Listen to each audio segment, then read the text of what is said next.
आप सभी का आज की इस क्लास में स्वागत है। आज हम सीखेंगे संख्याओं के साथ खेलना के अंतर्गत अभाज्य संख्याएं, भाज्य संख्याएं, सम और विषम संख्याएं क्या होती हैं, विस्तार से इनके बारे में जानेंगे। ठीक है, तो हम शुरुआत करते हैं। देखो हम पहले क्या करते हैं, कुछ नंबर हम लेते हैं। वो एक ले लिया हमने, 1 से लेकर 10 तक ले लेते हैं। देखो 1 2 3 4 5 6 7 8 9 और 10। ठीक है, 10 नंबर हमने ले लिए। अब हम क्या करते हैं, हमने क्या सीखा था कल, हमने आपको बताया था कि गुणनखंड क्या होते हैं। देखो एक में के गुणनखंड क्या हैं, इन सब के गुणनखंड हम लिख लेते हैं। हम इन सब के लिख लेते हैं गुणनखंड। ठीक हो गया। एक के गुणनखंड क्या है, एक में किसका भाग जाता है, केवल एक का। दो में किसका जाता है, एक का और दो का। तीन में किस किस का भाग जाता है, एक का और तीन का। चार में किस किस संख्या का भाग जाता है, एक का, दो का और चार का। इसी प्रकार पाँच के गुणनखंड क्या हैं, एक और पाँच। छः के गुणनखंड क्या हैं, एक का भाग जाता है, दो का भाग जाता है, तीन का भाग जाता है और छः का भाग जाता है। सात के गुणनखंड, एक का भाग जाता है सात में और केवल सात का भाग जाता है। इसी प्रकार आठ में किस किस का भाग जाता है, एक का, दो का, चार का और आठ का। इसी प्रकार नौ में एक का भाग जाता है, तीन तीन नौ हो जाता है और उसके बाद केवल नौ का जाता है। अब बचा 10। अब 10 में किसका भाग जाता है, एक का जाता है, दो का जाता है, पाँच का जाता है, 10 का जाता है। तो ये हमने क्या लिखे, 1 से लेकर 10 तक की संख्याओं के हमने लिखे गुणनखंड। ठीक है, तो अब देखो इनमें क्या है, एक तो हमको ये दिखाई दे रहा है कि एक क्या है, इन सब में है। एक क्या है, सब में है। और जो संख्या हमने यहाँ लिखी है 1 से लेकर 10 तक, हर में एक भी है, दो भी दो है, तीन में तीन, चार में चार, पाँच में पाँच, छः में छः, सात में सात, आठ में आठ, नौ में नौ, 10 में 10। तो क्या हमको दिखाई दे रहा है, हमको ये दिखाई दे रहा है कि हर संख्या के दो गुणनखंड तो होते ही हैं। एक होता है सबका एक, सबका क्या है, एक है। और दूसरा क्या होता है, सबका स्वयं में वो संख्या खुद होती है। जैसे दो का गुणनखंड क्या है, दो खुद है। तीन का गुणनखंड तीन खुद है। चार का गुणनखंड चार खुद है। ठीक हो गया। तो अब इसमें देखो, एक एक को छोड़कर बाकी जितने भी हैं कम से कम सबके दो गुणनखंड हैं, एक स्वयं, एक सबका एक स्वयं। तो ऐसी संख्याएं अभाज्य संख्याएं कहलाती हैं। देखो अभाज्य संख्याएं क्या होती हैं, अभाज्य संख्याएं होती हैं जिनके केवल दो गुणनखंड होते हैं। जिनके केवल कितने गुणनखंड हैं, केवल दो गुणनखंड हैं।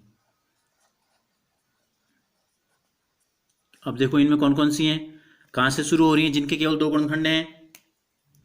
दो गुणनखंड कहां कहां से शुरू हो रहे हैं, देखो शुरू हो रहे हैं यहां से, यानी कि कहां से, दो से। तो पहली अभाज्य संख्या कौन सी हो गई,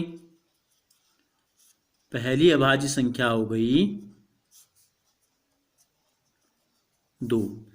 फिर क्या है, तीन, किसके दो गुणनखंड हैं, फिर पाँच के दो गुणनखंड हैं, फिर सात के दो गुणनखंड हैं और फिर 10 तक कोई नहीं है। तो 10 तक कितनी संख्याएं हैं, दो, तीन, पाँच और सात। ठीक है, तो ये हो गई अभाज्य संख्या जिनके केवल दो गुणनखंड होंगे। एक जो है अभाज्य नहीं है, क्योंकि इसका केवल क्या है, एक ही गुणनखंड है और वो है केवल एक। अब भाज्य संख्याएं क्या हो गई, भाज्य संख्याएं जो बच गई एक के अलावा, एक के अलावा और अभाज्य संख्याओं के अलावा जो बच गई वो सभी हैं भाज्य संख्याएं। यानी कि जिन संख्याओं के दो से अधिक गुणनखंड होते हैं, जिन संख्याओं के दो से अधिक गुणनखंड होते हैं। ठीक हो गया। क्या क्या है वो, कहां से शुरू हो रही है, पहली भाज्य संख्या कौन सी है, जिसके दो से ज्यादा गुणनखंड हैं। देखो इसके एक हैं, इसके दो, इसके दो, इसके तीन, यानी कि पहली भाज्य संख्या शुरू हो रही है चार से। फिर क्या है, छः है, आठ है, 10 है। तो ये हो गई भाज्य संख्या। ठीक है, अब हम आते हैं सम संख्याएं क्या होती हैं। अब हम आते हैं सम संख्याएं क्या होती हैं। अब आप क्या करेंगे, आप 1 से लेकर 100 तक की भाज्य और अभाज्य संख्याओं को लिखेंगे। ठीक है, अब सम संख्याएं क्या होती हैं, देखो एक पैटर्न हम देखते हैं, दो से शुरू होती हैं।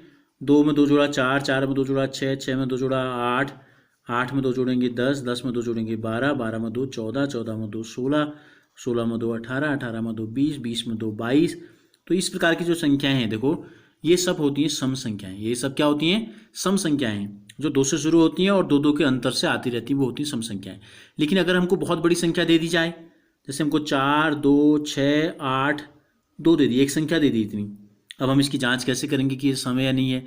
तो हम क्या करते हैं, ये जो हमको पैटर्न एक दिखाई दे रहा है, इस पैटर्न से हम एक नियम बनाते हैं, निष्कर्ष निकालते हैं। देखो क्या है, इस संख्या की इकाई में क्या है, 2 है, इस संख्या की इकाई में क्या है, 2 है, इस संख्या की इकाई में क्या है, 2 है। तो यानी कि जिन संख्याओं के अंकों का अंक नहीं, जिन संख्याओं के इकाई का अंक 2 होगा। दूसरा क्या है, 4 है, देखो यहाँ 4 आ रहा है, फिर 24 में भी 4 आ जाएगा, 6 भी आ रहा है सब में, यहाँ भी 6, 8 भी आ रहा है और 0 भी आ रहा है। तो 0, 2, 4, 6, 8। तो हम ये लिखते हैं, जिन संख्याओं के, कैसे पहचानेंगे हम ऐसे पहचानते हैं कि जिन संख्याओं के इकाई के अंक के स्थान पर, इकाई के अंक के स्थान पर 0, 2, 4, 6 या 8 आता है, वे संख्याएं क्या कहलाती हैं? वे संख्याएं सम संख्याएं कहलाती हैं। क्या संख्याएं कहलाती हैं? सम संख्याएं कहलाती हैं। अब विषम संख्याएं क्या होंगी? जो सम नहीं हैं वो सब विषम संख्याएं। जो संख्याएं विषम सम नहीं हैं वो संख्याएं क्या होंगी?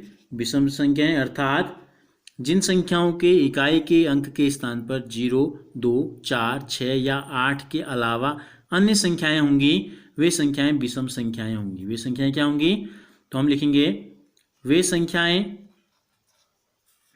जो सम नहीं हैं, जो सम नहीं हैं वो कहलाएंगी विषम संख्याएं। ठीक है, या आप इसकी परिभाषा लिखेंगे, जिन संख्याओं के इकाई के अंक के स्थान पर 0, 2, 4, 6 या 8 के अलावा अन्य संख्याएं आती हैं, जैसे क्या 1, 3, 5, 7, 9 आती हैं, वे संख्याएं विषम संख्याएं कहलाती हैं।